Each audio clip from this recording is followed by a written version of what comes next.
How come nobody's ever tried to be a superhero? You wanna go fight some crimes? Let's see what you can do.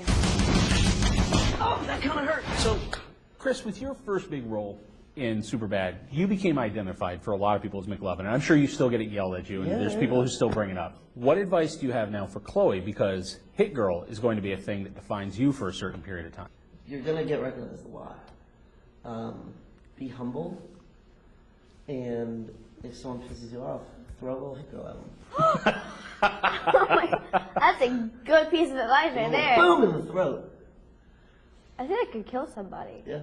I really don't want to go to jail. All right, then never mind. Watching you prep scenes with Brad Allen's crew and with the stunt guys, you did a surprising amount of this. Like there was basically everything. How prepared were you going in as compared to what you eventually had to do? Did you have any idea the amount of work it would be? You know, I kind of speculated, but you never really realize how hard it will be until you start doing it, which was, it was a lot of fun, you know. I'm very athletic, so I got to do a bunch of fun stuff because I'm a ballerina and a gymnast, so. You had to train for like 2 months, right? Prior to the movie? 2 months prior, so I basically worked on the whole film for 6 months. And he only worked on it for like 2. I was a lazy guy in this movie. Red Mist's idea of action is basically riding around in the car Smoking and weed. smoking a doob, and it's a little different vibe for Red Mist as a superhero. It's just fun. But this really feels like a film now where you have finally shown something that's so radically different than McLovin. Was that something that you were looking for in a role, or was it just when you read this you went, great, I know exactly how to do this? And yeah, well, I like to choose my roles on like obviously how good the script is, and it was violent and bloody and funny, and that's what I want to see in a movie. And then also I was a big fan of Matthew Vaughn's, and the character was very different. It was funny, but near the second and third act he gets more serious and more, you know, more evil, I guess, as the movie goes along, and I've never done something like that, so it was something new and exciting to do.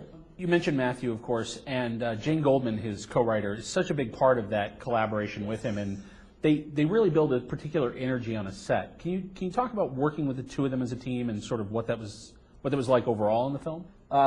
It's great because they're both kind of polar opposites. Jane will just compliment the hell out of you, like, "Oh, sweetie, it was so good." So good. And if it wasn't, Matt would be like, "Oh, the piece of That's shit." horrible. Awful. It So it's sucked. really good to have Forget. both of that, but it's hard to follow it. You don't really know who to trust. Because who to Jane's listen like, to. "Oh, sweetheart, it was amazing." After every take, she's just I the loved sweetest it. person. I loved it so much. But And then Matthew- Matthew's like, "No, it sucked." Can you talk about working with each of your fathers in the movie? Yeah, Mark Strong. It was very intimidating at first. I mean, obviously, it's more intimidating to work with Nick Cage. Not but really. I mean, they're both very amazing. They're both very sweet, but you know, I've only seen Mark as the villain. Very talented guy. Yeah, and Nicolas Cage is absolutely amazing. I mean, meeting him is crazy, but just, you know, working with him ups your game. You know, it makes you a better actor. Kick ass. That's right. We're superheroes. You love us.